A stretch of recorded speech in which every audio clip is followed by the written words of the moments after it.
चलिए तो देखते हैं कितना रिवाइज करके आए आप लोग।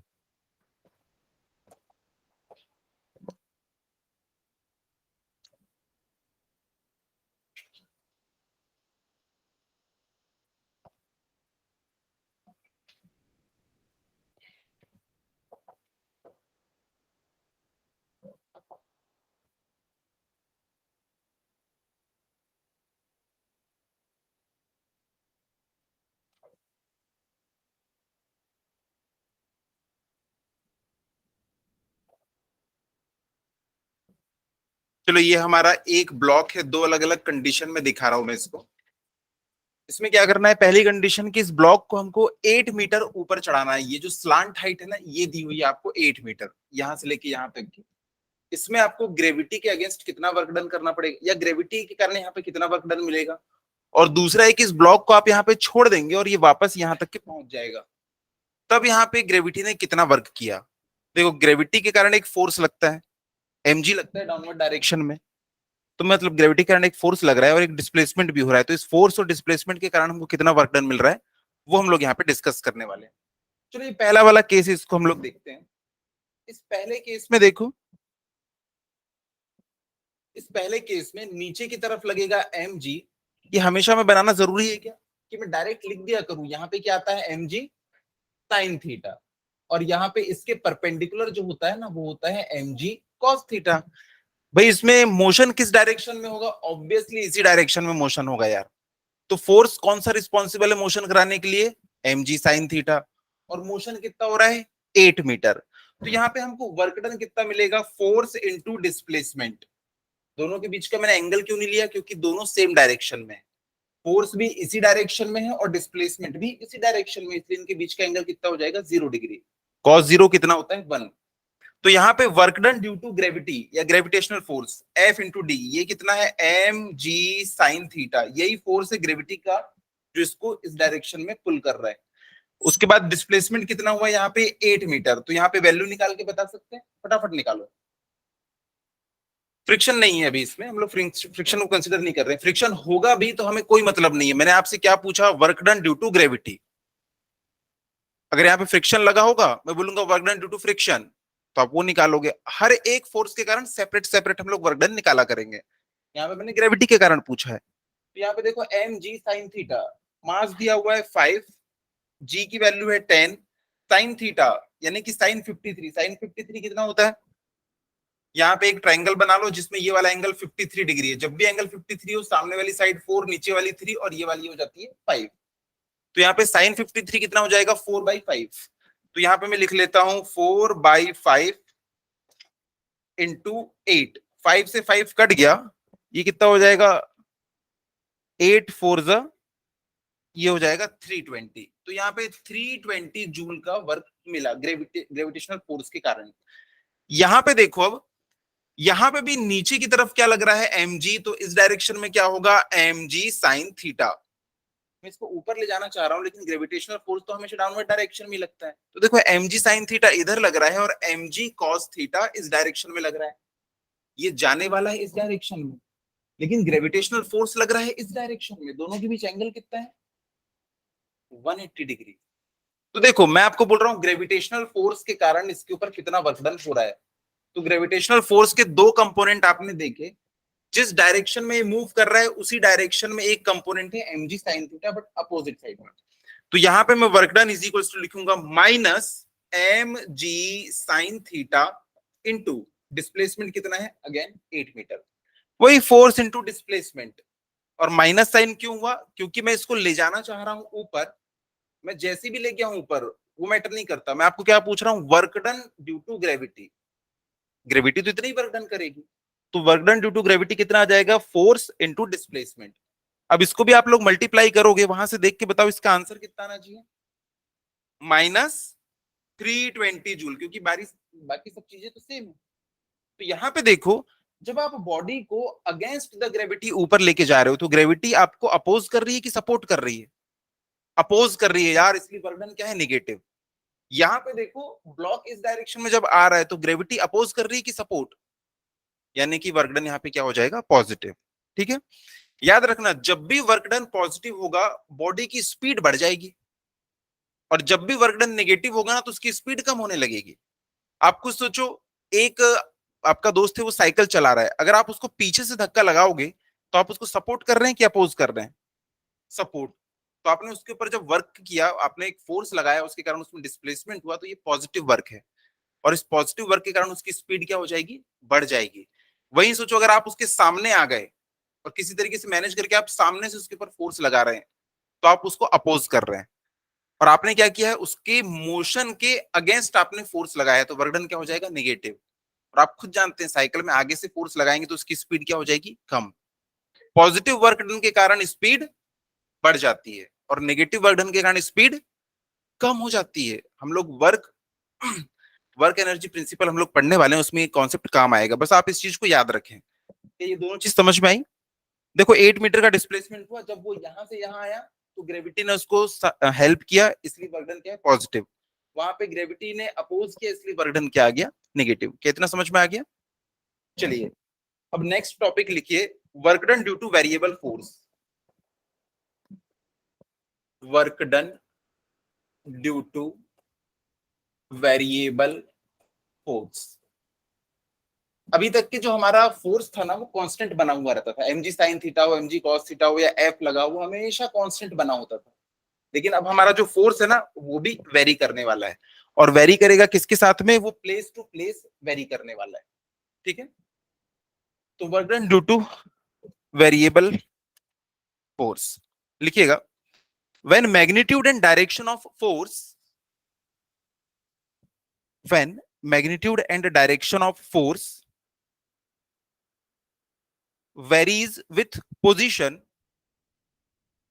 varies with position, then work done, then work done by force, work done by force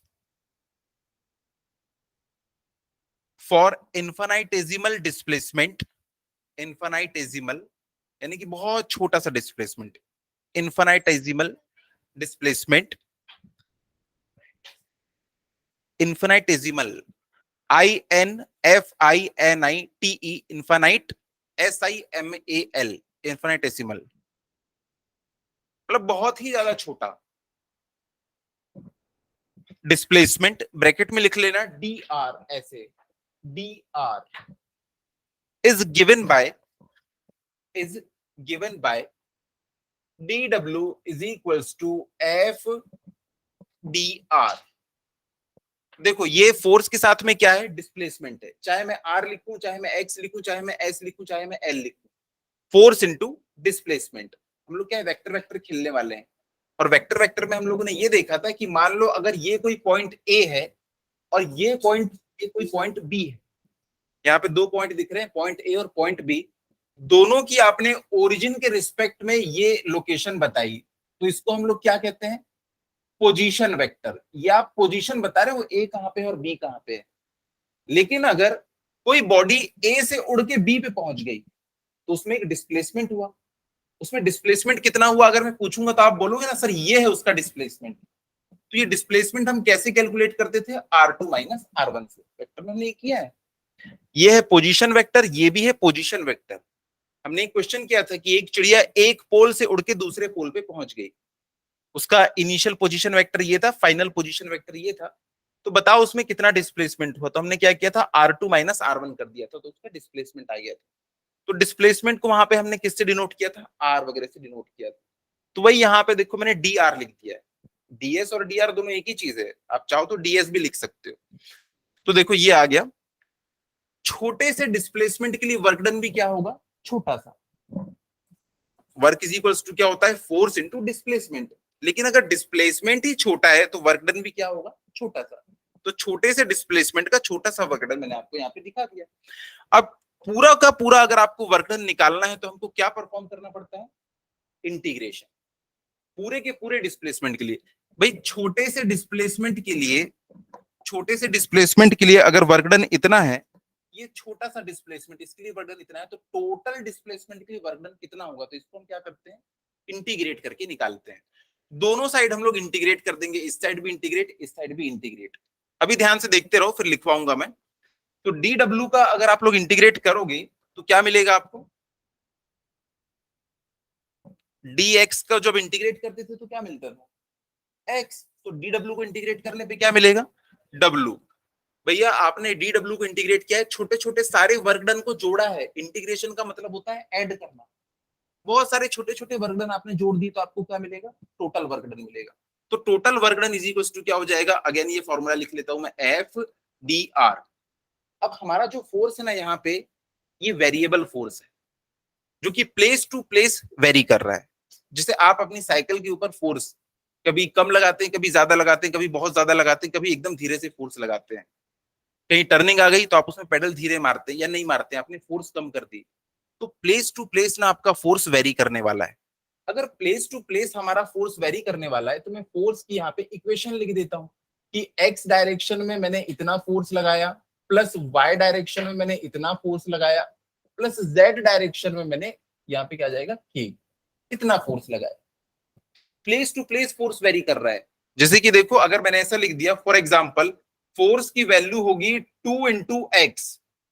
ठीक है, अब ये एक बॉडी है, देखो x इक्वल टू मान लो वो 1 पे खड़ी है, तो इसके ऊपर फोर्स कितना हो जाएगा, 2 × 1 2 न्यूटन। लेकिन जैसे ये मूव करके पहुंच गई कहां पे, x इक्वल टू 5 पे, यहाँ पे पुट कर दो। अब इसके ऊपर कितना फोर्स लग रहा है, 10 न्यूटन। ये मैंने एक फॉर्मूला बता दिया कि जो कि डिस्प्लेसमेंट पे डिपेंड कर रहा है। जब यहाँ पे 2 मीटर 1 मीटर डिस्प्लेसमेंट है तो इसके ऊपर फोर्स लगेगा इतना। देखो जैसे जैसे पोजीशन चेंज हो रही है, एक्स की वैल्यू चेंज हो रही है, फोर्स की वैल्यू भी चेंज हो रही है।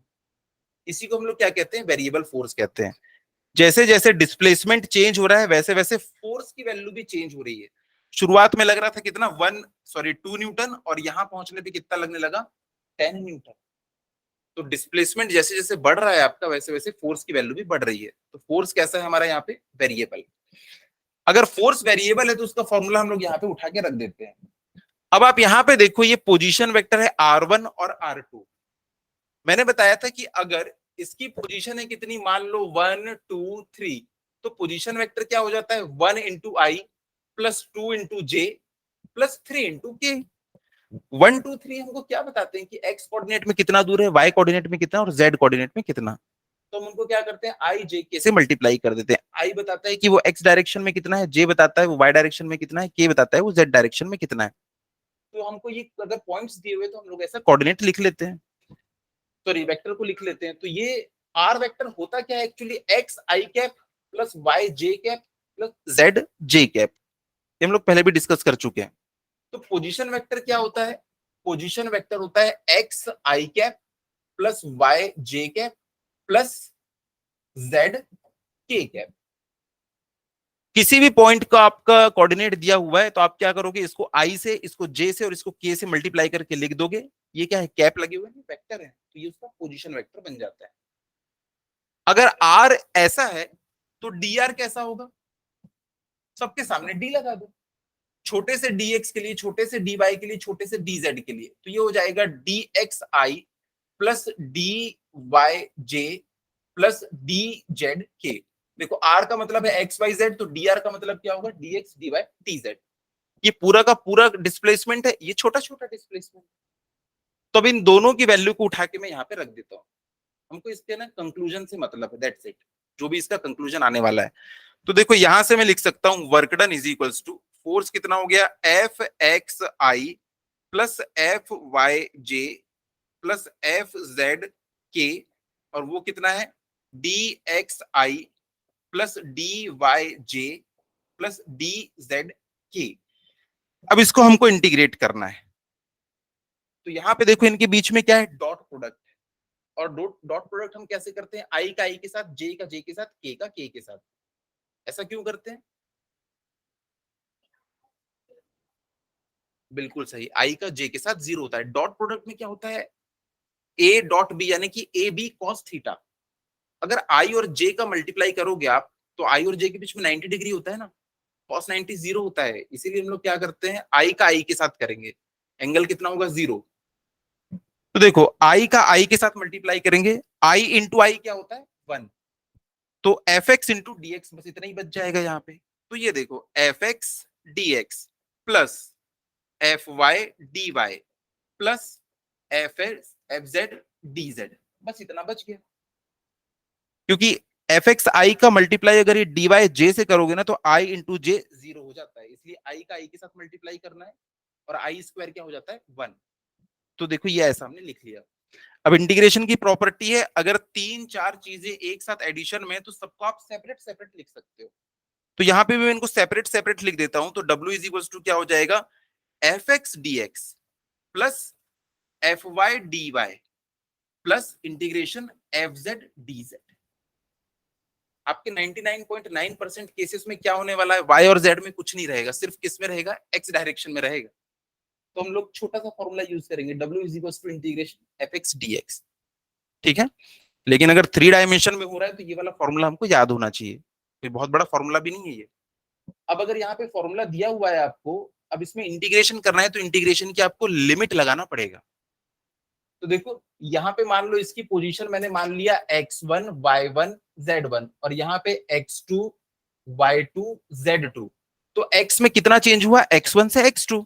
तो यहाँ पे इंटीग्रेशन में मैं क्या लिखूंगा, लोअर लिमिट x1 से लेके x2, यहाँ पे y1 से लेके y2 और यहाँ पे z1 से लेके z2। तो यही हमारा फॉर्मूला निकल के आता है, इंपॉर्टेंट फॉर्मूला। इसके ऊपर जेडब्ल्यू वगैरह में बहुत खूबसूरत क्वेश्चन बनते हैं, जेडब्ल्यू नीट में। तो लिखिएगा, सबसे पहली लाइन लिख लीजिएगा ये वाली, बिना इंटीग्रेशन के सिर्फ dw is equals to F D R, दोनों के ऊपर vector, dw is equals to F dot D R, दोनों के ऊपर वेक्टर। उसके बाद नेक्स्ट लाइन में लिखिएगा, total work done for displacement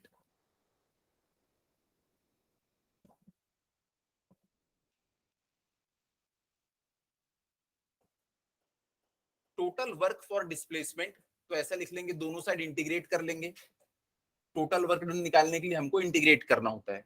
तो W इज इक्वल्स टू हो जाएगा एफ डॉट डी आर, फिर W इज इक्वल्स टू लिख लेंगे क्या, एफ एक्स आई कैप प्लस एफ वाई जे कैप प्लस एफ जेड के कैप, और यहाँ पे डी आर की जगह में D X I plus D Y J plus D Z के। तो W इज इक्वल्स टू हमको मिल जाएगा F X D X x1 से x2 plus F Y D Y y1 से y2 plus F Z D Z z1 से z2। बस इसके ऊपर एक छोटा सा न्यूमेरिकल बना के इसको टॉपिक को क्लोज करते हैं। चलिए लिखिए क्वेश्चन, अ फोर्स, हो गया ना पूरा, हाँ फटाफट लिखिए। मैं यहाँ पे क्वेश्चन लिख दे रहा हूं, जिन बच्चों का हो जाएगा वो बनाते जाएंगे। A force F is equals to 5xi plus 2yj, ये z नहीं 2 है, 2yj, a force F is equals to 5xi plus 2yj unit acts on a body, and displaces from 27 to 48। Coordinate 27 से इसको खिसका के इसने कोऑर्डिनेट 48 में रख दिया, मतलब डिस्प्लेसमेंट हुआ है भैया और फोर्स भी लगा है। तो ये क्या निकालने के लिए पूछेगा आपसे, वर्क डन। तो वर्क डन हमको निकालना है। तो देखो ये भी दिया हुआ है और आपको ये भी दिया हुआ है, तो हम लोग क्या करेंगे, जो लास्ट लाइन में ये फॉर्मूला आया है देखो, work done is equals to F X D X x1 से x2 F Y D Y y1 से y2, इसमें हम लोग वैल्यू पुट कर देते हैं। अब उसमें देखो ये फोर्स आपको टोटल दिया हुआ है, इसमें से एफ एक्स और एफ वाई की वैल्यू आपको निकालना आना चाहिए। देख के बताओ एफ एक्स की वैल्यू कितनी है, 5x, और एफ वाई की वैल्यू कितनी है, 2y। तो देखो हम लोग टोटल वर्कडन निकालते हैं इसका, तो वर्कडन इज इक्वल्स टू हो जाएगा क्या, एफ एक्स यानी कि 5x dx प्लस, अब इसको रख देते हैं कितना है, ये 2y dy। अब लिमिट मुझे बताएंगे कि लिमिट कहां से कहां तक की होगी। मानस आप बताइए x की लिमिट कहां से कहां तक की होगी। 5 से 4, 2 से 4, वेरी गुड। देखो भैया ये x1 है, ये y1 है, ये x2 है, ये y2। ऐसे ही होता है ना, कोऑर्डिनेट ऐसे ही बताते हैं हम लोग, पहला वाला x होता है, दूसरा वाला y, इधर भी x y, x1 x2 y1 y2। तो लिमिट हो जाएगी इसकी 2 से लेके 4, ये वाले 2 से ये वाले 4 पे पहुंच गया। और इसकी लिमिट क्या हो जाएगी 7 से लेके 8। तो इसका इंटीग्रेशन करने आता है। इंटीग्रेशन के बेसिक फॉर्मूले तो हमने डिस्कस किए थे। इंटीग्रेशन में पावर बढ़ जाती है, याद आ रहा है। x की पावर n को जब आप इंटीग्रेट करेंगे ना, तो ये बन जाता है x n की पावर +1 अपॉन n+1। ये हो जाता है उसका इंटीग्रेशन। तो देखो यहाँ पे x की पावर कितनी है 1, तो क्या हो जाएगी x की पावर 2 अपॉन 2। फॉर्मूला देखो ना यार, x की पावर n है तो x की पावर n+1, तो कितना हो जाएगा वो 5x² अपॉन 2। तो इसको मैंने इंटीग्रेट किया तो ये बन जाएगा 5x² अपॉन 2।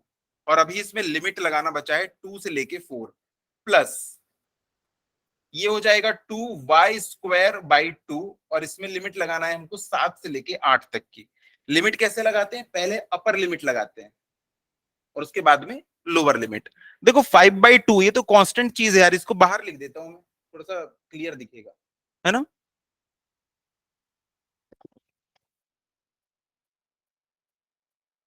और ये 2 से 2 को काट देते हैं, y² बस बच गया, और यहाँ पे क्या बच गया 5/2। 5/2। अब x² x की जगह पे पहले 4 रखेंगे, तो 5/2 पहले 4 रखेंगे तो कितना मिलेगा 16। 4 का स्क्वायर माइनस 2 का स्क्वायर, लिमिट ऐसे रखी जाती है। अंदर में x जहां जहां पे भी है ना, उसकी जगह पे पहले ऊपर वाली लिमिट को रखो। तो x² है तो ये क्या बन जाएगा 4 का स्क्वायर, फिर माइनस का साइन लगाएंगे और नीचे वाला जो लिखा है ना नीचे लोअर लिमिट, उसको भी वैसे ही लिख देंगे, वहां पे भी वैसे ही रखिए। प्लस ये तो अकेला y है तो ये क्या बन जाएगा 8 का स्क्वायर माइनस 7 का स्क्वायर। देखो तो आंसर कितना आ रहा है। हाँ 45 यूनिट्स, गुड। तो आंसर आ गया हमारा 45 यूनिट। क्वेश्चन में यूनिट लिखा है ना, अब न्यूटन है वो कि क्या है मुझे नहीं पता ना, इसलिए हमने इसमें भी क्या लिख दिया यूनिट लिख दिया। क्वेश्चन में अगर लिखा होता कि ये कितना है न्यूटन है और ये सब कुछ मीटर में, हो सकता है ये सेंटीमीटर में हो, पता नहीं, इसलिए हमने क्या लिख दिया यूनिट लिख दिया। अब देखो एक प्यारा सा केस हमको देखना है। अगर ये एक बॉडी है, ये बॉडी यहां से लेके यहां तक के मूव करती है, इसका जो डिस्प्लेसमेंट है वो है डी, और इसके ऊपर मैंने जो फोर्स लगाया था ना वो था एफ। जिस डायरेक्शन में मैंने फोर्स लगाया उसी डायरेक्शन में डिस्प्लेसमेंट हुआ है, ठीक है। फोर्स की वैल्यू कांस्टेंट है तो यहां पे work done is equals to क्या हो जाएगा, एक ही तो फॉर्मूला है वर्क डन का, work done is equals to force into displacement. तो यहां पे मैंने लिख दिया एफ इंटू डी। यहां पे कॉस थीटा इसलिए नहीं लिख रहा हूं क्योंकि थीटा की वैल्यू 0 है, जिस डायरेक्शन में डिस्प्लेसमेंट उसी डायरेक्शन में फोर्स, तो कॉस थीटा यानी कि कॉस 0 लिखने की जरूरत नहीं है। तो देखो work done is equals to क्या आ गया, फोर्स इंटू डिस्प्लेसमेंट। एकदम ध्यान से देखना सब समझ में आएगा। अब मुझे सूझा कि क्यों ना मैं एक ग्राफ बनाऊं, मैं खाली बैठा था, डिस्प्लेसमेंट और फोर्स के बीच में मैं एक ग्राफ बना रहा हूं।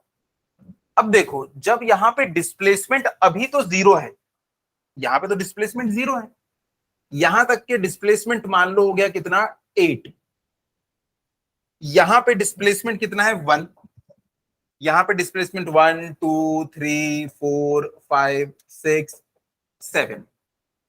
देखो जब डिस्प्लेसमेंट 1 मीटर हुआ तो फोर्स में कोई चेंज आया कि फोर्स उतना ही है, फोर्स तो कांस्टेंट है यार।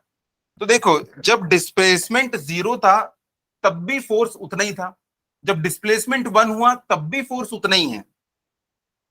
डिस्प्लेसमेंट की वैल्यू 1 रखा तो भी फोर्स मुझे उतना ही मिला, डिस्प्लेसमेंट की वैल्यू 2 रखा तो भी फोर्स मुझे उतना ही मिला, डिस्प्लेसमेंट की वैल्यू अप टू 8 मीटर तक के मैं चला गया, दोनों के बीच में मैं ग्राफ बना रहा हूं ना, फोर्स कांस्टेंट था।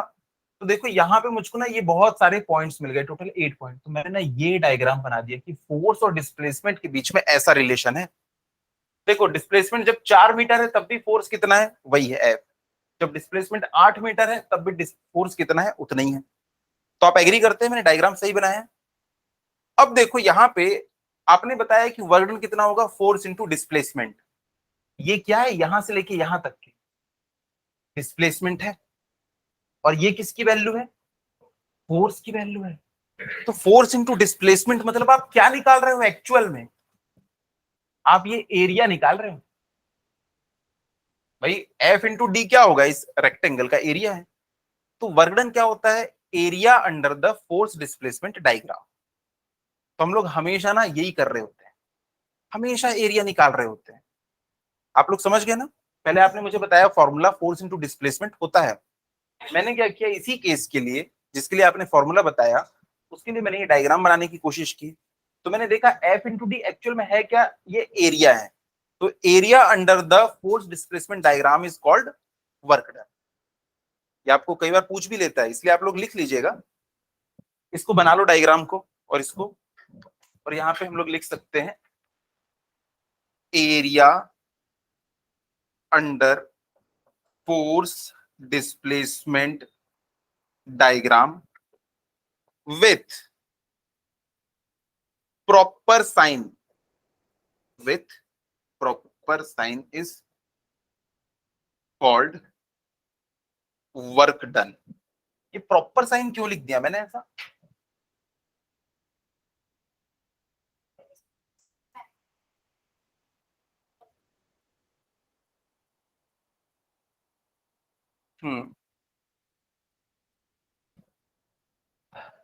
समझेंगे इसको एक न्यूमेरिकल के थ्रू समझेंगे कि मैंने प्रॉपर साइन जो बोला वो क्यों ऐसा लिखा।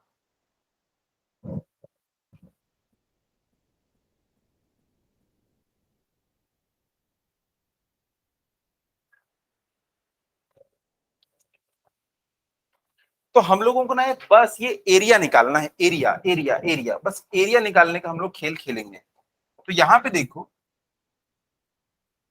अगर इस डायरेक्शन में डिस्प्लेसमेंट है, इस डायरेक्शन में फोर्स, यहां पे मैंने बोला कि जो हम लोगों ने डायग्राम बनाया था ना, इस बार वो डायग्राम ऐसा बन रहा है। तो बताओ यहाँ पे कितना वर्क डन मिलेगा। तो आप लोगों ने तो एक कंक्लूजन निकाल लिया है, area under the force displacement diagram is known as work. तो यहाँ पे आप लोग क्या करोगे, सीधे एरिया कैलकुलेट करोगे, और हर बच्चे को ट्राइंगल का एरिया निकालना आता है।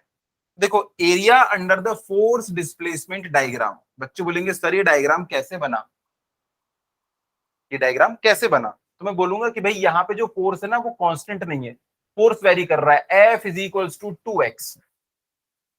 अब देखो डिस्प्लेसमेंट 0 था तो फोर्स की वैल्यू भी 0, डिस्प्लेसमेंट जैसे जैसे बढ़ रहा है x की वैल्यू, वैसे वैसे फोर्स की वैल्यू बढ़ रही है, कांस्टेंट नहीं है। अब आपने डिस्प्लेसमेंट 2 किया तो फोर्स हो गया 4, आपने डिस्प्लेसमेंट 6 किया तो डिस्प्लेसमेंट हो गया 12। तो ये ऐसा डायग्राम बन गया। डायग्राम कैसे बना वो इंपॉर्टेंट नहीं है, इंपॉर्टेंट क्या है, area under the diagram is known as work. तो यहां पे ना हम लोगों को निकालना है एरिया। तो ये वाला एरिया अगर आप लोग निकाल लें कैसे भी करके, तो ये क्या हो जाएगा, वर्क डन।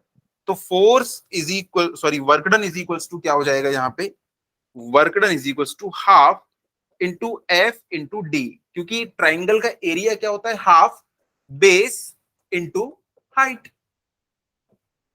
कितने आसानी से आप लोगों ने निकाल लिया यहाँ।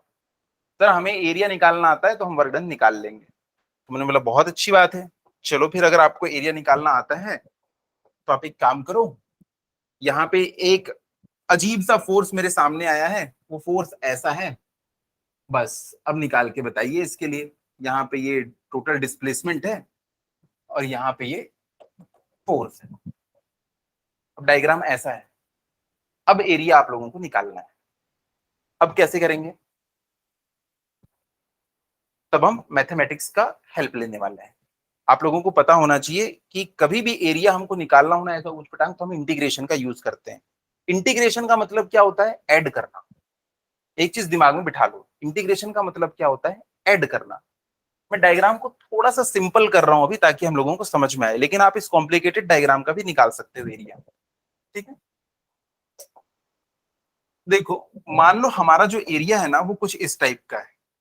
फॉर एग्जाम्पल एरिया हमारा कुछ इस टाइप का, तो इसका हमको ना निकालने नहीं बनेगा क्योंकि ट्रायंगल वायंगल नहीं है। तो हम लोग क्या करते हैं, यहाँ पे कुछ स्ट्रिप्स ले लेते हैं। ये मैंने पहली स्ट्रिप ले ली, ये मैंने पहली एक स्ट्रिप ले ली, ये मैंने दूसरी स्ट्रिप ले ली,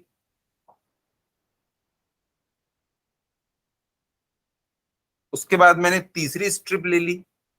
यस, क्यों जा रहा है?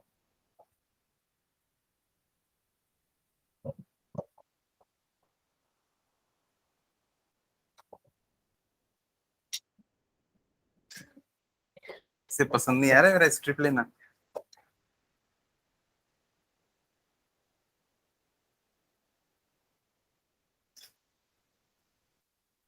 ये देखो मैंने ना यहाँ पे ऐसी ऐसी स्ट्रिप्स ले ली, और ये सारी की सारी क्या है, रेक्टेंगल है। मुझे पता है कि इनकी विड्थ कितनी है। मान लो ये टोटल ना 8 मीटर का डिस्प्लेसमेंट है, तो मान लो मैंने 2 मीटर की ऐसी स्ट्रिप ले ली है। अब देखो हर स्ट्रिप की एक पर्टिकुलर हाइट है। इसकी जो हाइट है, मान लो उसको मैंने नाम के दे दिया, यहाँ पे फोर्स चल रहा है।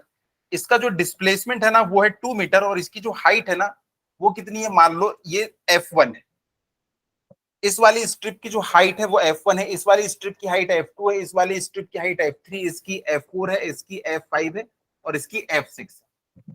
मान लो 6 मीटर का डिस्प्लेसमेंट हुआ था, मैंने क्या किया, सबको सेम साइज की स्ट्रिप ऐसी रख दी। अब मैं आपको बोलूंगा कि एक काम करो ना यार, इन सबका एरिया टोटल कर लो, आपको एरिया अंडर द कर्व मिल जाएगा। एग्जैक्ट तो नहीं मिलेगा, लेकिन एक मोटा मोटा एरिया मिल जाएगा। क्यों एग्जैक्ट नहीं मिलेगा? क्योंकि देखो ये सब स्पेसेस ना बच जा रहे हैं, बच रहे हैं या नहीं। तो किसी ने सजेस्ट किया कि सर क्यों ना हम लोग स्ट्रिप को और छोटा ले लें। अगर हम लोग स्ट्रिप को और छोटा ले लेंगे ना, तो उससे क्या फायदा होगा कि मान लो ये हमारी कर्व है, अगर कोई स्ट्रिप को एक्सट्रीमली स्मॉल ले रहा है, एक्सट्रीमली स्मॉल, अगर एक्सट्रीमली स्मॉल स्ट्रिप को लेगा तो देखो यहाँ पे गैप बहुत कम बचता है। तो जितनी पतली आप स्ट्रिप लोगे ना, जितनी नैरो, उतना ज्यादा आप प्रिसाइज यहाँ पे कैलकुलेशन कर पाओगे। तो हमको करना क्या है, लेना है छोटी छोटी स्ट्रिप, लेकिन समझना है बड़ी बड़ी स्ट्रिप से। आप समझ गए ना, इनका अगर मैं इंडिविजुअल एरिया निकाल लूं तो क्या होगा, इस कर्व के नीचे का पूरा एरिया आ जाएगा। और इस कर्व के नीचे का पूरा एरिया क्या होगा, ये F1 इंटू ये छोटी वाली जो मैंने स्ट्रिप ली थी। सबका साइज सेम है तो इसको मैं dx लिख लेता हूं कि इसका भी जो विड्थ है dx है, plus F2 into D X, plus F3 into D x, ऐसा करके सो ऑन, पूरा का पूरा एरिया आ जाएगा। तो इंटीग्रेशन में हम लोग क्या करते हैं, टोटल एरिया निकालते हैं। और टोटल एरिया क्यों निकाल रहे हैं, क्योंकि एरिया अंडर द कर्व ही क्या है, वर्क डन। इस तरीके से हम इसको निकालते हैं। इसीलिए हम लोगों ने थोड़ी देर पहले क्या किया था, इंटीग्रेशन किया था। यहाँ पे देखो आप लोगों ने बताया था कि सर आपको अगर वर्क डन निकालना है, छोटा सा वर्क डन, देखो छोटा सा F1 इंटू वो जो थिकनेस थी, छोटा सा डिस्प्लेसमेंट। तो देखो टोटल वर्क डन आपने कैसे निकाला था, इंटीग्रेट करके। तो ऐसे इंटीग्रेट करके हम लोग क्या कर सकते हैं, टोटल वर्क डन को कैलकुलेट कर सकते हैं। हेडिंग डालिएगा,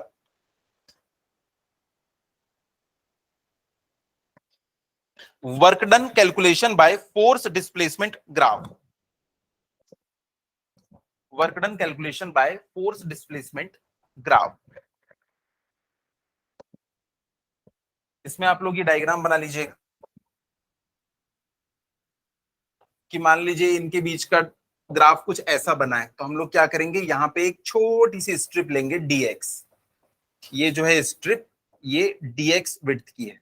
तो यहाँ पे वर्क डन क्या हो जाएगा, इंटीग्रेशन, यहाँ पे x की वैल्यू है x1 और यहाँ पे है x की वैल्यू x2।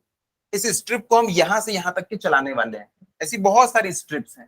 तो इंटीग्रेशन क्या हो जाएगा, f dx। याद करो F1 into D X plus F2 into D x था। इंटीग्रेशन का मतलब क्या होता है, समेशन, सबको आपने उठा के जोड़ दिया। और ये काम कहां से कहां तक के किया आपने, x1 से x2 तक के। ये स्ट्रिप x1 से x2 तक के मूव करेगी, that's it.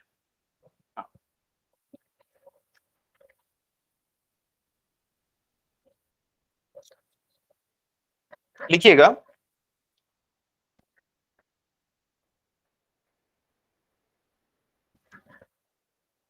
here work done is area under the curve here. हम लोग हर बार इंटीग्रेशन करेंगे क्या? नहीं, जब ट्राइंगल टाइप का कुछ होगा, रेक्टेंगल टाइप का कुछ होगा तो उसका तो हमको फॉर्मूला पता है यार, तो हर बार इंटीग्रेशन नहीं करना है, हमको कॉमन सेंस का यूज करना है. Here work done is area under the curve between x1 and x2. x1 and x2. चलिए क्वेश्चन लिखिएगा.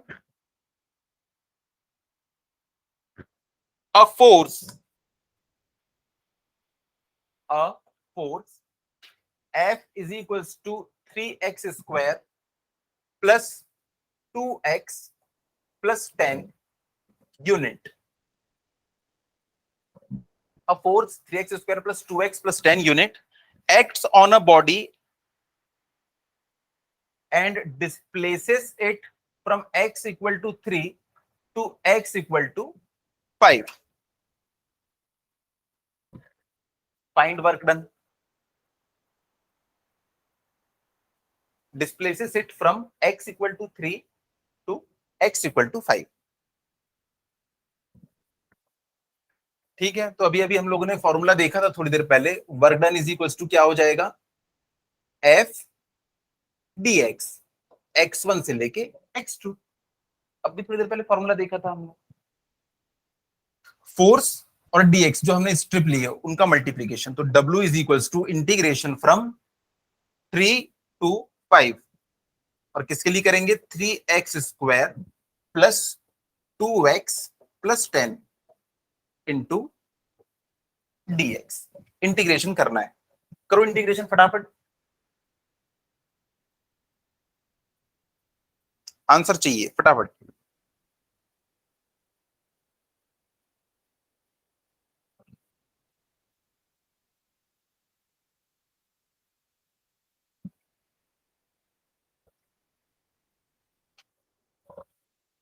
आपकी बुक में एक क्वेश्चन है, उसको हम लोग सॉल्व करते हैं.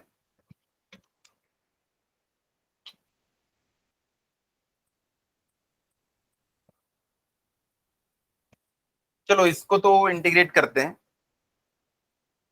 इसका इंटीग्रेशन क्या हो जाएगा?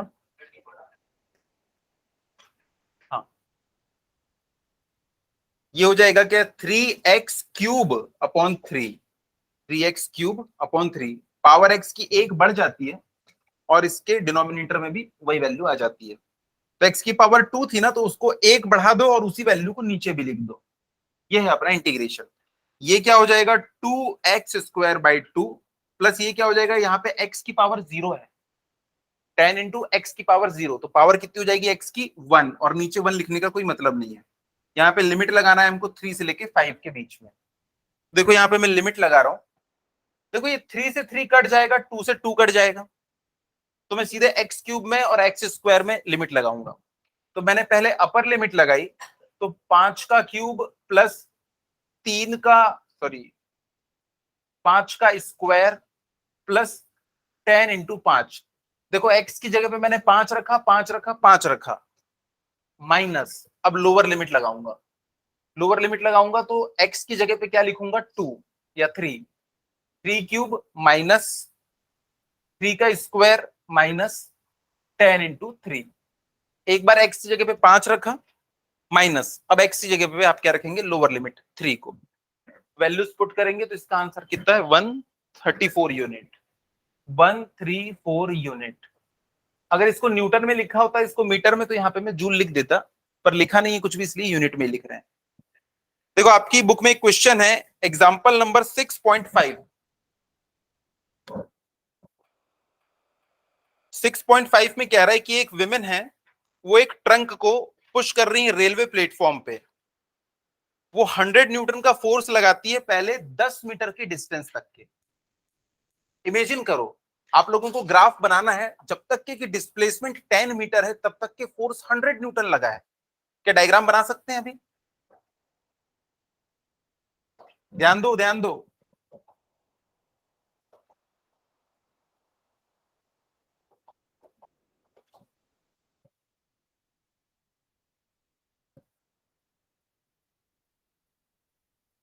देखो क्वेश्चन में क्या बोल रहा है कि 10 मीटर की डिस्टेंस तक के उन्होंने कांस्टेंट फोर्स लगाया है 100 न्यूटन।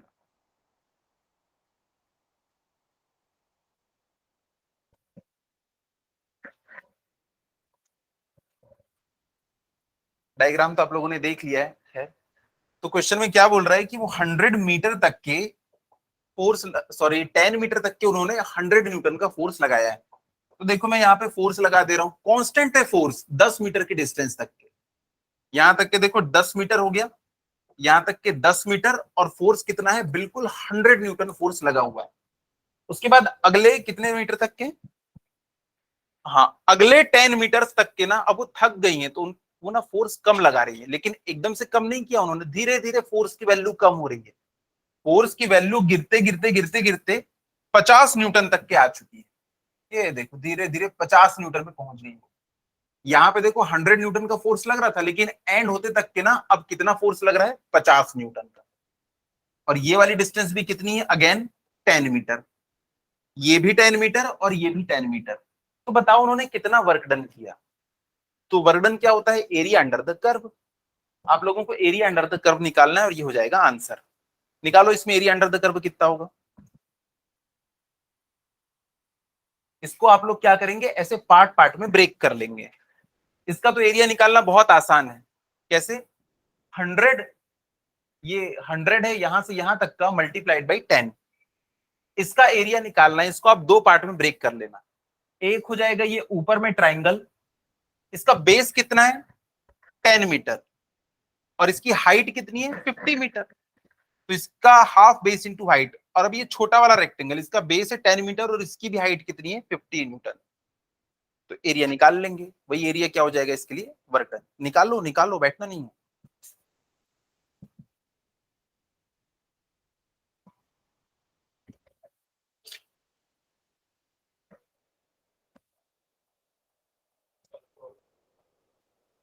हाँ ट्रेपेजियम का एरिया याद है तो वैसे निकाल लो।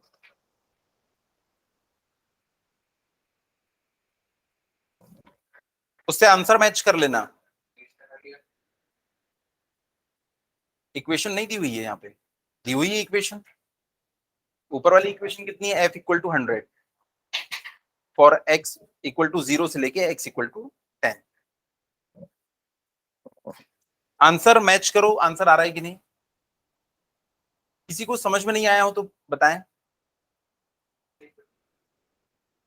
दूसरे वाले के लिए, यहां से लेके यहां के लिए पहले आपको स्लोप निकालना पड़ेगा। हाँ स्लोप निकाल, क्यों वो सब, हाँ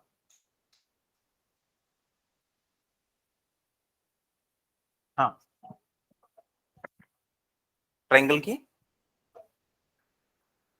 देखो टोटल ये यहां से लेके 100 न्यूटन है, और इसने बोला कि 50 न्यूटन तक के फोर्स ड्रॉप हो जाता है। ये भी 50 होगा और ये भी 50। क्वेश्चन में लिखा हुआ है कि जो विमेन है वो टायर्ड हो जाती है, थक जाती हैं, तो फोर्स की वैल्यू ग्रेजुअली कम होते होते 50 न्यूटन तक के आ जाती है। तो देखो 50 न्यूटन तक के फोर्स की वैल्यू, अगर ये 50 है तो ये भी 50 होगा। चलिए अब हेडिंग डालिएगा।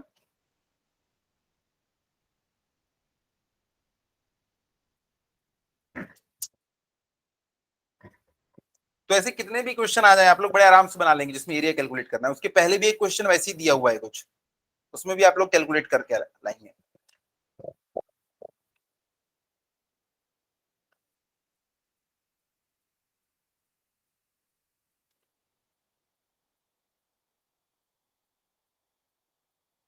चलिए हेडिंग डालिए, conservative and non conservative forces. बहुत इंपॉर्टेंट है, बहुत इंपॉर्टेंट। आपको डेफिनेशन भी पूछ सकता है। Conservative and non conservative forces, आगे चल के हम लोग सीधे नाम लिखा करेंगे, ये कंजर्वेटिव है नॉन कंजर्वेटिव है, आप लोग खुद बताएंगे। ठीक है, अब इसका मतलब क्या होता है कंजर्वेटिव और नॉन कंजर्वेटिव का। कंजर्वेटिव का मतलब होता है जो पाथ पे डिपेंड नहीं करती, पाथ इंडिपेंडेंट।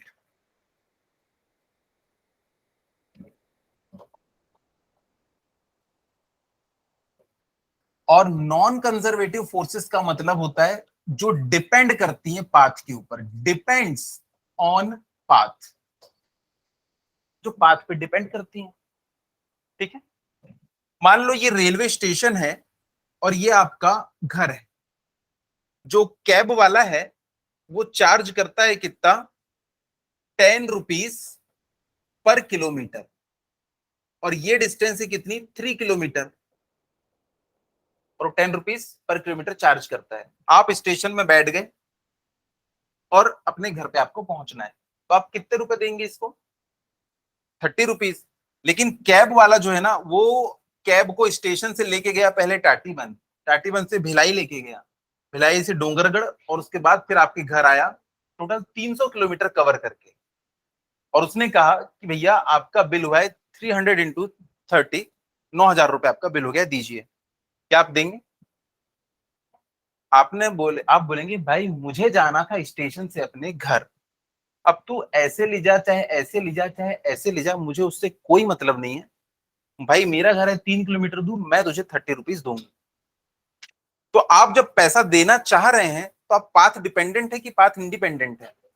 इंडिपेंडेंट, भाई मेरे को रास्ते से कोई मतलब नहीं है, ये मेरी इनिशियल पोजीशन है, ये मेरी फाइनल पोजीशन है, बस उसके बीच जितना बनेगा हम उतना पैसा देंगे। तो ये पाथ इंडिपेंडेंट है। लेकिन सोचो आपकी गाड़ी, वो तो पेट्रोल मांगती है, उसकी टंकी की जो कंडीशन होगी पेट्रोल की, यहाँ पे कुछ और होगी, और आप ऐसे घूम के यहाँ पहुंच गए। अब आप गाड़ी को बोलोगे कि यार मैं तो 3 ही किलोमीटर आई हूँ, इसमें तो फुल पेट्रोल भरा हुआ होगा अभी, क्या उसमें पेट्रोल का वही लेवल होगा? नहीं। तो कंडीशन या level of petrol in tank is non conservative, वो डिपेंड करता है पाथ के ऊपर, किस पाथ से आए हो। तो ऐसी कुछ चीजें हम लोग देखने वाले हैं आगे फोर्सेस के बारे में। कुछ ऐसी फोर्सेस हैं जो कि कंजर्वेटिव है, यानी कि वो पाथ के ऊपर डिपेंड नहीं करती, और कुछ ऐसी फोर्सेस हैं जो कि पाथ के ऊपर डिपेंड करती हैं। जैसे कि देखो, फ्रिक्शन के कारण भी एक फोर्स लगती है। यहां से लेके यहां तक के आप आ गए, एक रास्ता है ये वाला, इस रास्ते का नाम है ए और इस रास्ते का नाम है बी। बताओ टायर किसमें ज्यादा आपका घिसा होगा? बी में, उसने ज्यादा फ्रिक्शन फोर्स को बियर किया है। तो फ्रिक्शन फोर्स क्या है? नॉन कंजर्वेटिव, वो पाथ पे डिपेंड करता है। तो हम लोग अभी प्रूफ करके देखेंगे कि कौन कौन सी चीज डिपेंड करती है पाथ पे और कौन कौन सी चीज पाथ पे डिपेंड नहीं करती है। आप एक चीज बताओ, एक बिल्डिंग के नीचे आपका कोई दुश्मन खड़ा है, आपको एक ईंट ले जाके उसके ऊपर सर पे गिराना है, ठीक है? आप दो तरीके से लेके जा सकते हो ईंट को। ये हमारी बिल्डिंग है, ये हमारी बिल्डिंग है, यहाँ पे ये आपका दोस्त खड़ा है, हाँ ठीक है। आपको ये ईंट ना इसके सर पे गिरानी है, तो ईंट को पहले ऊपर लेके जाना होगा। दो तरीके ईंट को ऊपर लेके जाने का, एक है आप यहाँ पे लिफ्ट में चढ़े और सीधे ऊपर आ गए, देखो ये डिस्प्लेसमेंट कैसे, एकदम वर्टिकल डिस्प्लेसमेंट। दूसरा एक तरीका है, मान लो आपने यहां से लेके पहले यहां तक के एक रैंप बनाया और इसके ऊपर चलते हुए गए, देखो कितनी लंबी आपने डिस्टेंस कवर की है, और ईंट को आपने यहां पे पहुंचाया है। तो बताओ, आप ऐसे ईंट को ले जाके जाके छोड़ोगे तब इसको ज्यादा डैमेज होगा, या उतने लंबे रास्ते को कवर करके आप ईंट को लेके आओगे और फिर छोड़ोगे तब इसको ज्यादा डैमेज होगा? बताओ। सेम होगा यार। ईंट को कोई मतलब नहीं है इस बात से कि आपने कौन सा पाथ फॉलो किया है। आप उससे रिक्वेस्ट भी करोगे, यार देख मैंने इतना लंबा रास्ता कवर किया है, बहुत लंबा बहुत लंबा, प्लीज थोड़ा सा ज्यादा आप यहाँ पे वर्क डन करें, वो बोलेगा मुझे कोई मतलब नहीं। उसने देखा ईंट ने जब वो जमीन पे थी और अब वो इस हाइट पे है, यानी ग्रेविटेशनल फोर्स कैसा है? कंजर्वेटिव है, वो डिपेंड नहीं करता पाथ वाथ पे। डिस्प्लेसमेंट, हाँ भाई और ऊपर ले जाओ, हम और जोर से डैमेज करेंगे जितना ऊपर ले जाओगे, ठीक। तो ये तो एक एग्जांपल था, लिखिएगा पहले इसके बारे में डेफिनेशन लिखिए।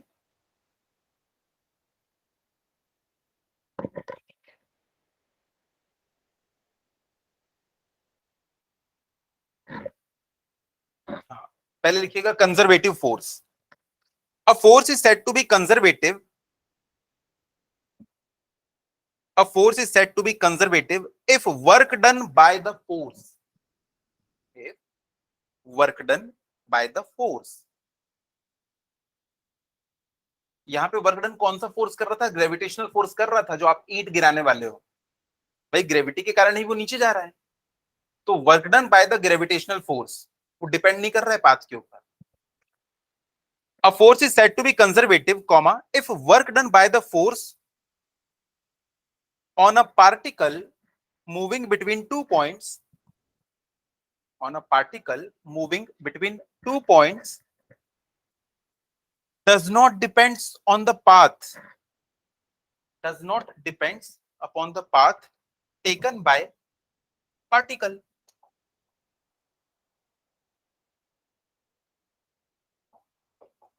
चलो इसको ना हम लोग प्रूफ करके भी देख लेते हैं। यहां से यहां तक के ये जो डिस्टेंस है ना, ये है एल और ये एंगल है थीटा। अब मैं चाहता हूं कि यहां पे एक ये ब्लॉक है, इसको मैं इसके टॉप तक के लेके जाऊं, यहां तक के मुझको लेके जाना है, ये वाली मेरी डिजायर्ड पोजीशन। यहां से मैं उसको वहां पे लेके जाना चाहता हूं। इसके दो तरीके हैं। पहला तरीका ये है कि इसको मैं सीधे घसीटते हुए यहां तक के लेके जाऊं। दूसरा तरीका ये है कि मैं जमीन पे इसको लेके चलते चलते चलते चलते यहां तक के आऊं और उसके बाद यहां से सीधे इसको ऊपर लेके जाऊं। दो रास्ते हैं इसको पहुंचाने के, दो अलग अलग पाथ हैं। अब इसमें हमको देखना है कि work done due to gravity हमको कितना मिलने वाला है। कई बार पॉजिटिव मिलेगा और कभी नेगेटिव मिल सकता है। ग्रेविटी के साथ जाओगे तो वर्क डन पॉजिटिव, ग्रेविटी के अगेंस्ट जाओगे तो work done negative. Work done positive होगा तो स्पीड बढ़ेगी, वर्क डन नेगेटिव होगा तो स्पीड कम होगी। इस पेन को देखो, अगर आप ऊपर से नीचे ड्रॉप करोगे तो आप ग्रेविटी के साथ जा रहे हो तो इसकी स्पीड कंटिन्यूसली बढ़ती रहती है। लेकिन जब इसको आप ऊपर फेंकोगे तो आप अगेंस्ट द ग्रेविटी, देखो ग्रेविटेशनल फोर्स नीचे है तो ग्रेविटी फोर्स के कारण इसके ऊपर एक वर्क डन होगा, वो नेगेटिव होगा, इसलिए स्पीड कम हो जाएगी। वर्क डन नेगेटिव क्यों होगा सर? क्योंकि ये ऊपर जा रहा है और फोर्स कहां लग रहा है? नीचे। 180 डिग्री दोनों के बीच में डिफरेंस, इसलिए नेगेटिव वर्क डन इसकी स्पीड को कम करते करते करते जीरो कर देगा और फिर ये वापस डायरेक्शन में फॉल हो जाएगा। तो यहाँ पे देखो ये हमारा ब्लॉक है, मैं चाह रहा हूं कि ये ऊपर की डायरेक्शन में जाए, लेकिन अभी इसके ऊपर देखो कौन कौन से फोर्स लग रहे हैं।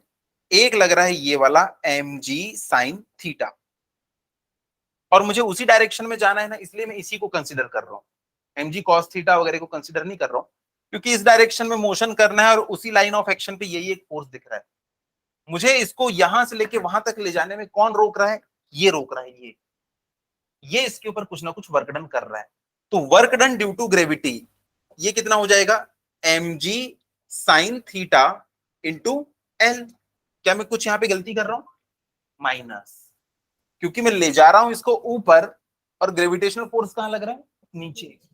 तो चुपचाप यहाँ पे एक साइन लगा देना माइनस, कि अगर आप यहां से उसको वहां पे लेके जाओगे ना सर, तो आपको ग्रेविटी के कारण इतना वर्क डन यहाँ पे झेलने के लिए मिलेगा। अब चलो इसको हम लोग दूसरे पाथ से लेके चलते हैं। अब इसको पहले मैं बॉक्स को यहां से लेके यहां तक के लेके आया। देखो मेरा मोशन कैसे हो रहा है? ऐसे। और ग्रेविटेशनल फोर्स कैसे लग रहा है? ऐसे। तो वर्क डन कितना हो जाएगा ग्रेविटेशनल फोर्स के कारण? जीरो, क्योंकि मेरा डायरेक्शन ऑफ मोशन ऐसा है और ग्रेविटेशनल फोर्स ऐसा लग रहा है। दोनों के बीच एंगल कितना है? 90 डिग्री। मैंने बताया था ना, एक कूली जो है सर के ऊपर अगर ट्रॉली बैग लेके 1 किलोमीटर भी चल ले तो आप बोलोगे कि ग्रेविटेशन फोर्स के कारण तेरा जो वर्क डन है ना, ग्रेविटी के कारण, वो जीरो है। बोलेगा क्यों? आप बोलोगे आपका मोशन था इस डायरेक्शन में और ग्रेविटी ने वर्क किया है इस डायरेक्शन में। उसका वर्क जीरो नहीं है, ग्रेविटी के कारण वर्क डन जीरो है, क्योंकि जिस डायरेक्शन में ग्रेविटी लग रही थी उस डायरेक्शन में कोई डिस्प्लेसमेंट है ही नहीं। फोर्स है बट डिस्प्लेसमेंट नहीं है उस डायरेक्शन में, तो ग्रेविटी के कारण कोई वर्क डन नहीं हुआ। यहाँ पे भी देखो, ये हमारा बॉक्स जो है ये जब यहां से लेके यहां तक के आएगा, ग्रेविटेशनल फोर्स तो नीचे था पर ये नीचे ऊपर कहीं गया क्या? कहीं नहीं गया। तो ग्रेविटी के कारण यहां से लेके यहां तक के जो फोर्स होगा वो जीरो होगा, वर्क डन जीरो होगा। ग्रेविटी के कारण बोल रहा हूं मैं। भाई हम इसको खींच के लाए तो कुछ और वर्क डन होगा, मैं ग्रेविटी की बात कर रहा हूं बस। अब मैं उसको यहां से लेके यहां पे लेके जाना चाहता हूं। मान लो ये वाली हाइट कितनी है? h है। तो देखो बॉक्स हमारा यहाँ पे है और उसको मैं यहाँ पे लेके जाऊंगा। जब बॉक्स हमारा यहाँ पे खड़ा है उसके ऊपर नीचे की डायरेक्शन में क्या लग रहा होगा? mg। और मैं इसको कहाँ लेके जा रहा हूँ? ऊपर की तरफ। तो वर्क डन यहाँ पे नेगेटिव होगा ग्रेविटी के कारण, पॉजिटिव? नेगेटिव, क्योंकि ले जा रहे हैं ऊपर और ग्रेविटी लग रही है नीचे। तो यहाँ पे जो हमारा वर्क डन होगा वो कितना होगा? mgh, और सामने माइनस। माइनस क्यों? डायरेक्शन ऑफ मोशन ऐसा है और ये ऐसा है। अब यहाँ पे डायग्राम में देख के बताओ sine theta is equals to क्या होगा? Perpendicular upon hypotenuse, h by L. ये h है, h। H बाई एल, तो यहां से H इज इक्वल्स टू क्या हो जाएगा, L साइन थीटा, इसको यहाँ पे पुट कर दो, तो work done is equals to क्या हो गया, minus M G L sine theta. ये देखो दोनों रास्ते, आप उस रास्ते से लेके गए तो भी ग्रेविटी के कारण कितना वर्क डन था, minus M G L sine theta. आप वहां से यहां लेके आए और यहां से ऊपर गए तब भी ग्रेविटी के अगेंस्ट कितना वर्क डन मिला, minus M G L sine theta. यानी कि आपने पाथ डिफरेंट चूज कर लिया लेकिन ग्रेविटी के कारण तो आपको उतना ही वर्क मिल रहा है। और आपने डेफिनेशन क्या लिखी है, देखो पढ़ो पढ़ो,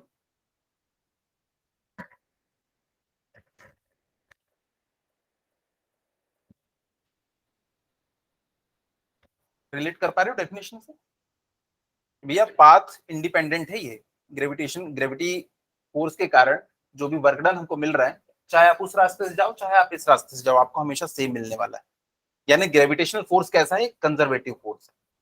तो आप चाहो तो इस डायग्राम को और यहाँ पे आप लिख लेना, ये पाथ है हमारा, पाथ ए है ये, और ये वाला जो पाथ है ना ये हमारा पाथ बी है।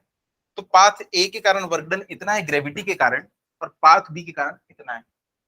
मैं ग्रेविटी के कारण वर्क डन निकाल रहा हूं बस, हमने जो लगाया होगा फोर्स फोर्स फ्रिक्शन विक्शन तो अभी कुछ कंसीडर ही नहीं किया है। फ्रिक्शन के कारण अलग वर्क डन होगा, मैंने खींचा अलग फोर्स से वो अलग वर्क डन होगा। मेरा ध्यान है सिर्फ ग्रेविटी पे, ग्रेविटी कितना वर्क डन यहाँ पे कर रही है।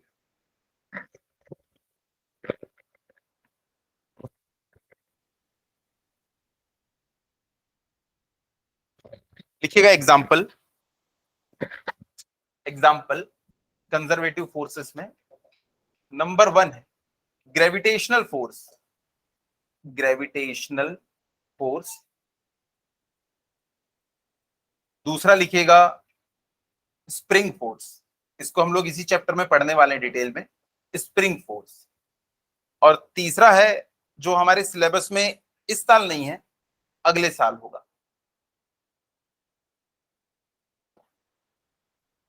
Electrostatic force. तो ये हम लोग पढ़ने वाले हैं इसी ईयर, इसको हम लोग अगले साल पढ़ेंगे। तो ये दोनों फोर्स जो है कंजर्वेटिव है नेचर में। ये कैसे कंजर्वेटिव है सर, पढ़ेंगे आगे, हम लोग को पढ़ना है इसी चैप्टर। तो यहाँ पे देखो कंजर्वेटिव फोर्स और नॉन कंजर्वेटिव फोर्स, इनके बीच में ना कई बार आपको डिफरेंस लिखने भी आता है। तो इस अच्छा हम लोगों ने नॉन कंजर्वेटिव फोर्स नहीं लिखा ना अभी, लिख लीजिए उसके बारे में भी definition. Non conservative force, a force is said to be non conservative if work done by the force, a force is said to be non-conservative if work done by the force, work done by the force in moving a body, in moving a body from one position to another depends on path, from one position to another depends on path।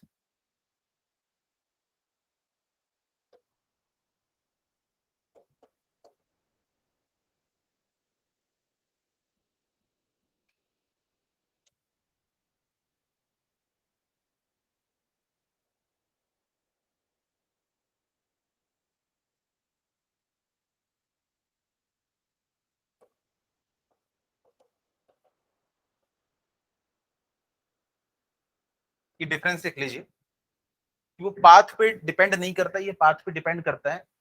अगर ये path पे depend नहीं करता तो किस चीज पे depend करेगा, बस इनिशियल और फाइनल पोजीशन पे। उसी ईंट को अगर आप थोड़ा सा और ऊपर ले जाओगे ना, मतलब फाइनल पोजीशन चेंज हो गई है तो ये चेंज हो जाएगी।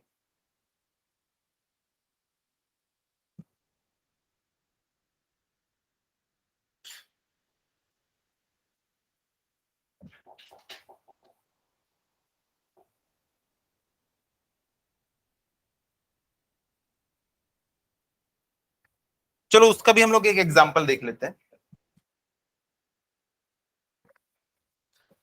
नॉन कंजर्वेटिव फोर्स का एग्जांपल है फ्रिक्शन फोर्स, फ्रिक्शन फोर्स और विस्कस फोर्स।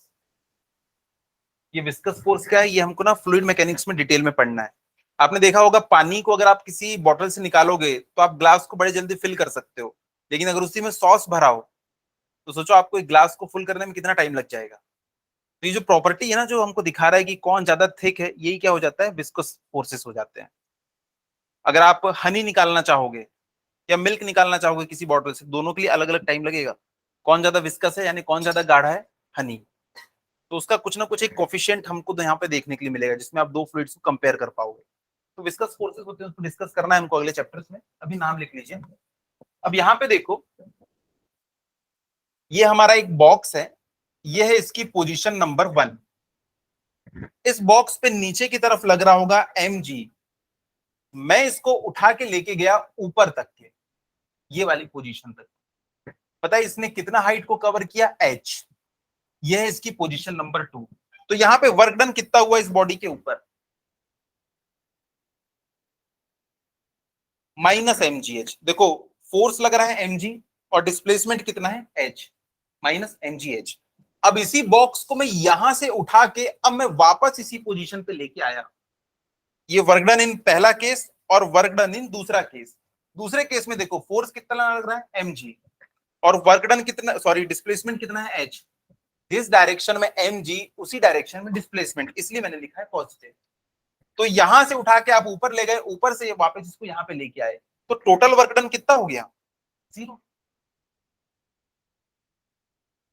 तो कंजर्वेटिव फोर्स किस पे डिपेंड करते हैं, इनिशियल और फाइनल पोजीशन पे। आप यहां से यहां तक के गए, आपको नेगेटिव मिला, यहां से यहां तक क्या है, पॉजिटिव, टोटल करोगे आप 0।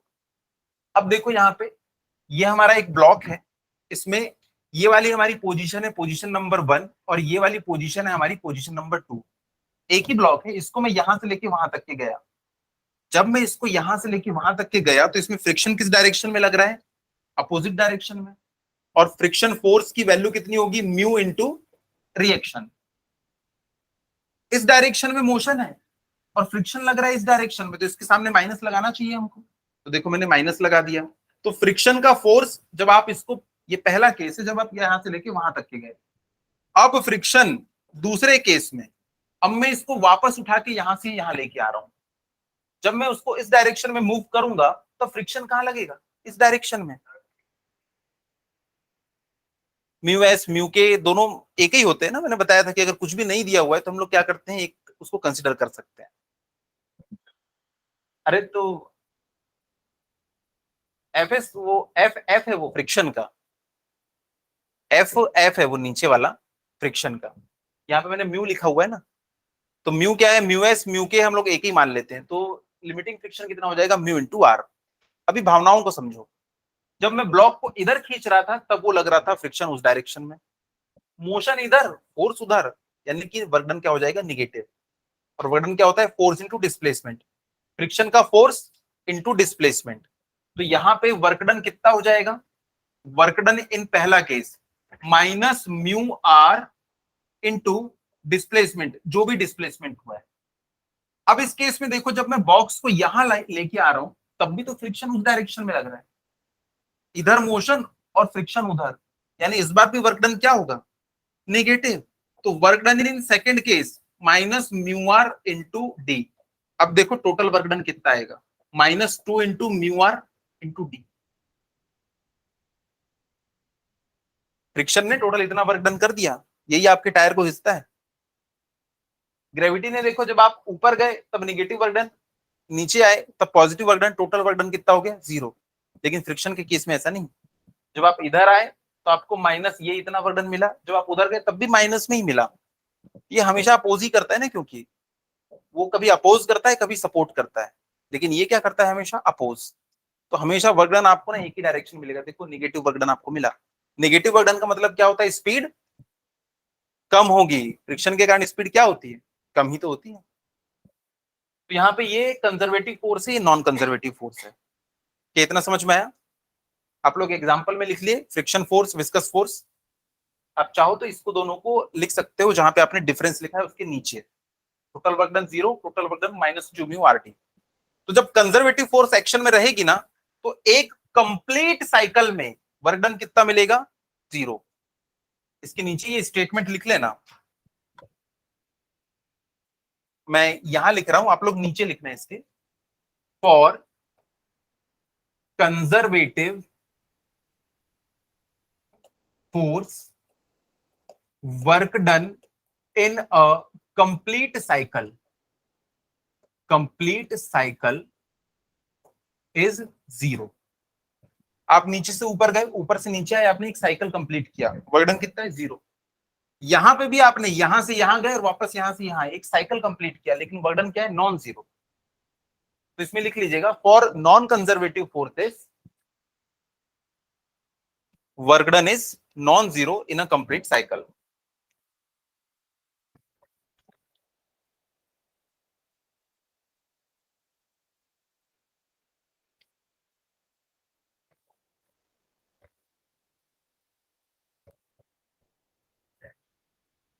अगली हेडिंग डालिएगा, छोटी सी, छोटा सा टॉपिक है.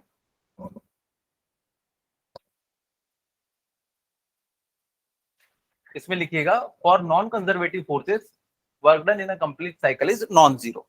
अपने वर्ड्स में मस्त लिख सकते हैं. अगली छोटी सी हेडिंग है एनर्जी. सोचो आप लोगों ने स्कूल में इतनी मेहनत से 7-8 लेक्चर्स अटेंड किए, उसके बाद जैसे ही आप घर आए और मम्मी ने कहा बेटा ये थैला पकड़ो और जाओ सब्जी लेके आ जाओ, मतलब मम्मी आपको वर्क करने के लिए कह रही है, अब बहुत थके हारे हो, अब क्या बोलोगे? मम्मी वर्क डन तो नहीं हो पाएगा क्योंकि मेरे अंदर क्या नहीं है, एनर्जी. आपने नेक्स्ट टॉपिक का नाम बता दिया. यानी वर्क करने के लिए क्या चाहिए, एनर्जी. तो वो हमारे अंदर की चीज जो कि वर्क डन करती है या वर्क डन करने के लिए कैपेबल है, वो क्या कहलाती है, एनर्जी. चलो heading energy.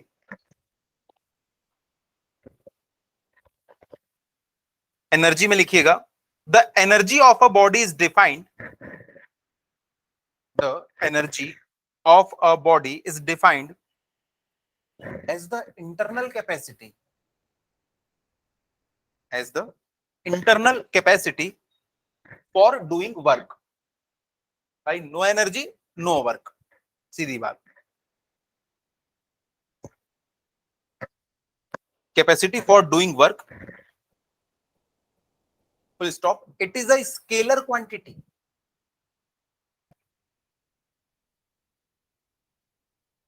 It is a scalar quantity. इसकी यूनिट क्या होती है, जूल. बहुत सही. इसकी एसआई यूनिट है जूल. एक्चुअली जो न्यूटन मीटर होता है ना, उसी को हम लोग जूल कहते हैं. और इसकी सीजीएस यूनिट क्या होगी,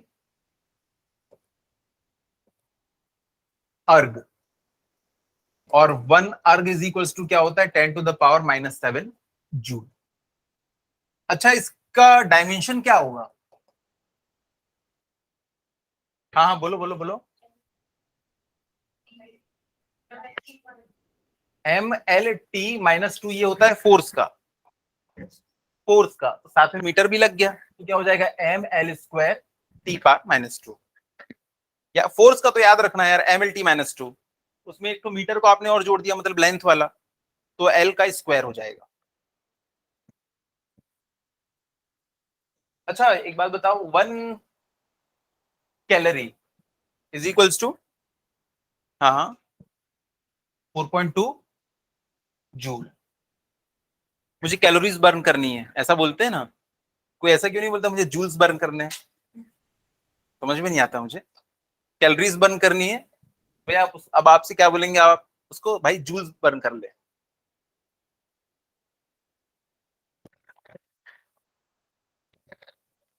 उसके बाद एक छोटा सा चीज इसमें और है इसी के अंदर, मास एनर्जी रिलेशन.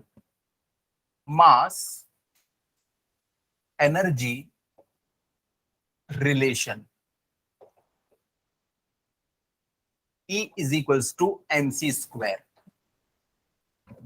ये क्वेश्चन किन्होंने दिया था, आइंस्टाइन ने, अल्बर्ट आइंस्टाइन ने. अल्बर्ट आइंस्टाइन जो थे वो न्यूटन के लिए बहुत थैंकफुल थे. उन्होंने एक स्टेटमेंट कही थी कि आइंस्टीन आइंस्टीन इसीलिए है क्योंकि वो न्यूटन के कंधों पे बैठे हुए हैं. उन्हीं से सब कुछ समझ के सीख के उनके थ्योरम से उन्होंने अपनी आगे की रिसर्च की थी. ठीक है, लिखिएगा according to Einstein mass energy equivalence, कितनी इंपॉर्टेंट इंफॉर्मेशन दे रही है, यानी कि आप मास को एनर्जी में कन्वर्ट कर सकते हो, एनर्जी को आप मास में कन्वर्ट कर सकते हो। आगे चल के हम लोग देखेंगे ये कैसे होगा। तो देखो energy is equal to mass into C का स्क्वायर। यहाँ पे क्या है, मास, यह एनर्जी, और सी क्या है, speed of light. Speed of light कितनी होती है, 3 into 10 to the power 8 metre per second. लिखिएगा, according to Einstein mass energy equivalence principle, according to Einstein mass energy equivalence principle, ये कभी कभी 1 मार्क में पूछा है, एनर्जी मास इक्विवेलेंस प्रिंसिपल क्या है, तो आप बोलेंगे E is equal to M C square. यही है वो, नाम लंबा चौड़ा है क्या, E is equal to M C square. Mass energy equivalence, mass energy equivalence दोनों को इक्वेट कर दिया इसने। Mass energy equivalence principle, sorry equivalence principle, mass and energy, mass and energy are interconvertible. मैं रिपीट कर रहा हूं, according to Einstein mass energy equivalence principle, comma, mass and energy are inter convertible. Inter convertible मतलब एक दूसरे में आप उसको कन्वर्ट कर सकते हैं। और आपको पता है एक छोटे से मास को भी अगर आपने एनर्जी में कन्वर्ट किया तो इतनी एनर्जी मिलेगी जिसको आप होल्ड तक नहीं कर सकते। टी की वैल्यू क्या है, 3 इंटू 10 टू द पावर 8, उसका भी स्क्वायर। समझ जाओ कितनी ज्यादा आपको एनर्जी मिलेगी।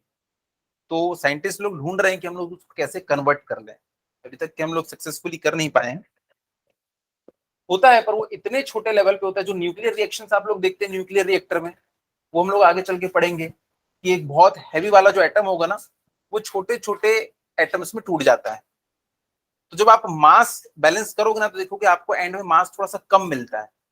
तो वही जो थोड़ा सा मास कम मिला है ना एटॉमिक लेवल पे, यार बहुत कम, वही आपको एनर्जी के फॉर्म में, हीट के फॉर्म में मिलता है। ठीक है, लिखिएगा, E is equals to mc square where c is equals to speed of light, और ये होता है equal to 3 into 10 to the power 8 metre per second. और आप लोगों को एक और इंफॉर्मेशन, कि जो मास होता है ना किसी बॉडी का, वो कांस्टेंट नहीं होता है। जैसे जैसे स्पीड बढ़ती चली जाती है ना, तो बॉडी का मास है ना वो भी बढ़ता चला जाता है। अब आप पूछेंगे ऐसा कैसे होता है, हमारा तो मास नहीं बढ़ा। तो देखो, जो अपरेंट मास होता है, अपरेंट मास वो होता है original mass upon 1 minus B upon C के। यह है आपकी वेलोसिटी, यह है स्पीड की स्पीड। लाइट की स्पीड के सामने आपकी स्पीड की क्या हैसियत है बताओ, कुछ नहीं। सर मेरी स्पीड है, मैं तो 20 मीटर पर सेकेंड की स्पीड से भाग लेती हूँ। लाइट बोलेगी वेट, मेरी स्पीड, मेरी इतनी है। तो 20 अपॉन इतना सारा, ये ऑलमोस्ट किसके बराबर है, 0 के बराबर है। इसीलिए यहाँ पे देखो 0 पुट कर देंगे तो हमारे लिए जो अपरेंट मास है और ओरिजिनल मास दोनों ना सेम होते हैं।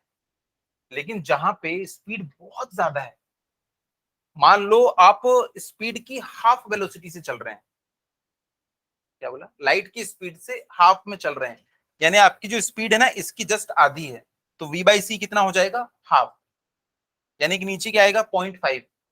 तो apparent mass m not upon 0.5, यानी कि अपरेंट मास कितना हो जाएगा, जस्ट डबल। और जैसे जैसे आप इसके करीब पहुंचोगे, मान लो मैंने एक ऐसा डिवाइस बनाया जिसकी स्पीड ना लाइट की स्पीड के बराबर होगी, बना लिया मैंने, तो देखो सी से सी कटेगा, 1 माइनस 1 कितना हो जाएगा, 0, समथिंग अपॉन 0, यानी कि इनफाइनाइट। मास कितना हो जाएगा उस बॉडी का, इनफाइनाइट। यानी अगर आप स्पीड ऑफ लाइट से चले या कोई भी बॉडी, तो उसका मास इनफाइनाइट हो जाएगा। और इनफाइनाइट मास वाली किसी बॉडी को आगे पुश करने के लिए आपको एनर्जी भी कितनी चाहिए होगी, इनफाइनाइट। इसलिए हम लोग कभी भी ना लाइट की स्पीड पे नहीं पहुंच पाएंगे। लाइट की स्पीड पे पहुंचने के लिए हमको इनफाइनाइट एनर्जी देनी पड़ेगी, क्योंकि मास बहुत ज्यादा बढ़ जाता है। ठीक है, तो आप लोग चाहो तो ये फॉर्मूला भी लिख लेना, जहां पे एम ए क्या है, अपरेंट मास, एम ओ क्या है, एक्चुअल मास या original mass, upon 1 minus V by C. V क्या है, स्पीड ऑफ बॉडी, और सी क्या है, स्पीड ऑफ लाइट। तो ये अपरेंट मास का फॉर्मूला है। तो क्या आपका मास कांस्टेंट है, नहीं, स्पीड बढ़ेगी आपका मास बढ़ता चला जाएगा।